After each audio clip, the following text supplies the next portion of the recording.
Welcome back to The Explainer. So today, we are diving straight into something that is deeply, deeply unsettling. We're exploring this terrifying concept of unexplained disappearances. Specifically, those exact moments right before someone just vanishes into thin air. Normally, we assume that when someone goes missing, they were, taken from a dark parking lot or grabbed walking home late at night. But what happens when the evidence tells a completely different story? What happens when people vanish from inside a building completely full of strangers, behind a door that was locked from the inside? There's this saying that a hotel room smells like someone else's sleep. And I want you to picture the last time you checked into a hotel. You know exactly what I'm talking about, right? That kind of faint staleness right underneath the hum of the AC unit. The sheets are tucked just a little bit too tight. The locks click just a little too easily. But, you tell yourself it's totally fine. You've stayed in hundreds of places exactly like this. You're completely anonymous the second you step through that front door.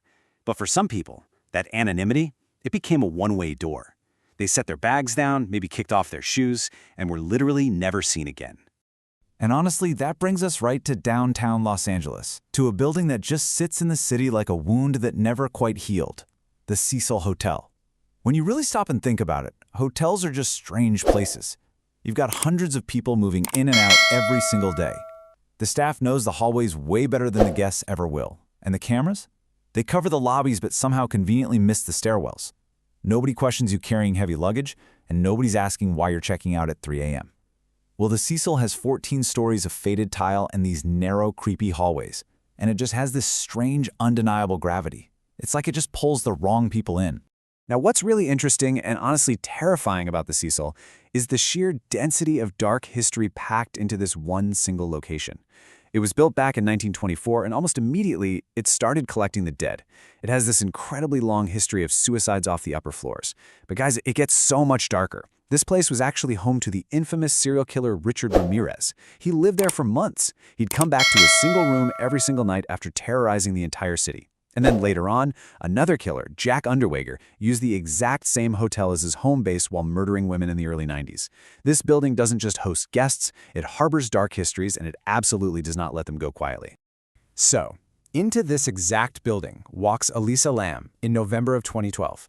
Elisa was a 21-year-old Canadian student. She was a blogger. She was just normal, She filled her online posts with book recommendations and these really honest, relatable thoughts about just being young and trying to figure out the world.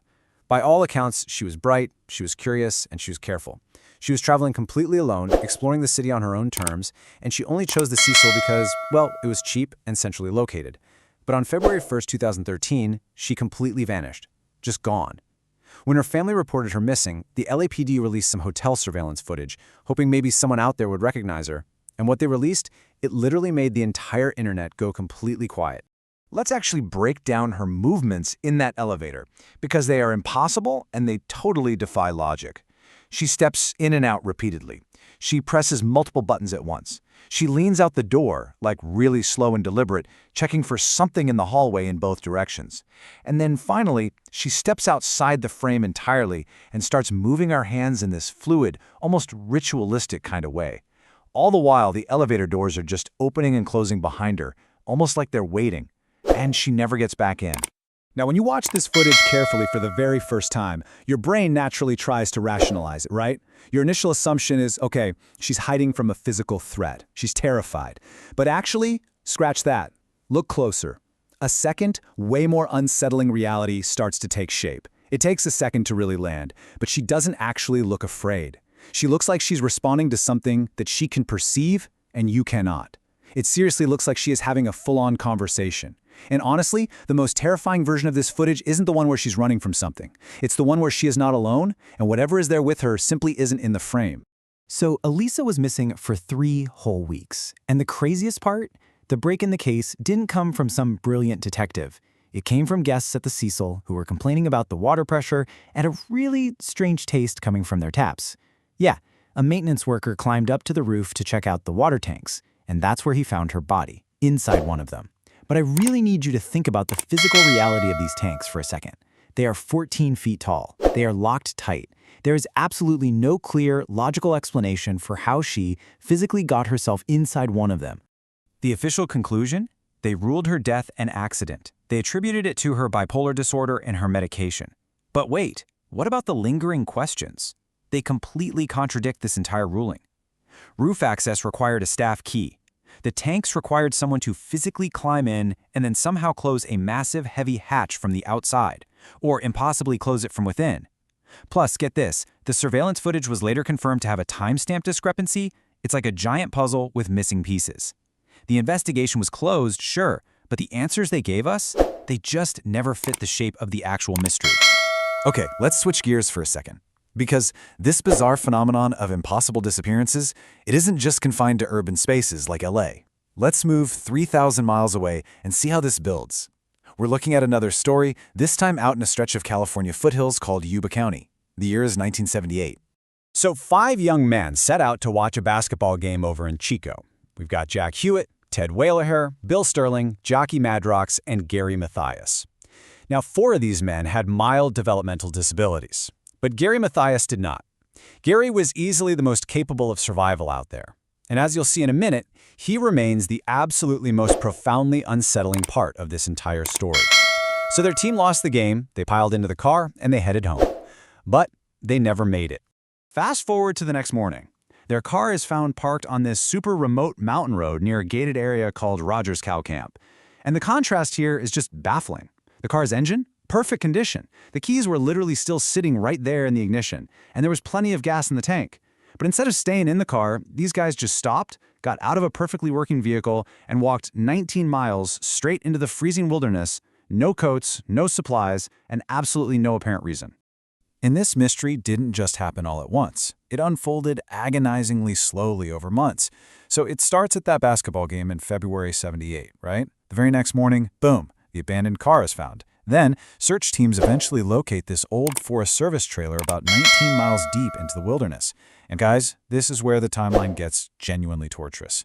Inside that trailer was Ted Whaleher. He had somehow survived out there for an agonizing 13 weeks after the other guys vanished. It wasn't until months later that the remains of 3 of the others were finally discovered, just scattered all across the surrounding area. We really need to pause here and look closely at Ted Whaleher's final 13 weeks, because it presents this completely impossible contradiction. Inside that trailer, he was surrounded by emergency rations, like enough food to keep him alive for a long time, but he consumed almost none of it. He had matches, he had heavy blankets, but he either chose not to or was somehow completely unable to use them properly. Instead, he lost something like 100 pounds. He starved, and he suffered severe frostbite, literally down to the bone. He went through all of this horrific suffering and ended up dying just days before searchers finally arrived and would have found him alive. How does that make any sense? But wait, what happened to the 5th man? What happened to Gary Mathias? Well, his body was never found. Not a single trace of him. The only thing they ever found were his shoes, sitting right near that trailer. I mean, think about the terrifying reality of that fact for a second. At some point in the dead of winter, deep in the freezing mountains, the absolute most capable survivor of the entire group just takes off his shoes, and then he walked away. He walked somewhere into the snow, he never came back, and to this day, no one has ever figured out where he went. So, what does this all mean? The car has never been explained. Why they left it, why they walked into the winter wilderness, why Whaleher starved while completely surrounded by food, why Mathias just vanished into thin air. The case just sits there in the files of Yuba County, kind of like a stone at the bottom of still water. Cold, you can see it clearly, but it is totally impossible to reach. What connects Elisa Lam at the Cecil Hotel and the Yuba County Five isn't some neat little theory or an easy pattern. It's this chilling reality right here. Incredibly ordinary places, a cheap downtown hotel, a car on the road home from a local basketball game became the last known coordinates for people who are absolutely not supposed to vanish. These were just everyday people with families who expected them home for dinner. People who were completely unremarkable in the moments right before something changed. They weren't doing anything wrong. They were literally just existing, exactly the same way you exist, in places that feel safe purely because they are familiar. And that forces us to confront this final, massive question. When the rational explanation simply does not fit the facts, what on earth are we left with?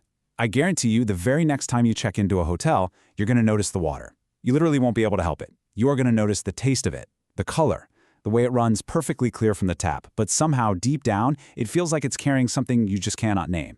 Now, is that a rational response? No, of course not. But rational responses are reserved for situations that have been neatly explained and tied up with a bow. And as we've seen today, some situations never get explained. They only get remembered by their heartbroken families, by the investigators who just cannot let the evidence go, and now, by you. Thanks for joining me on this explainer.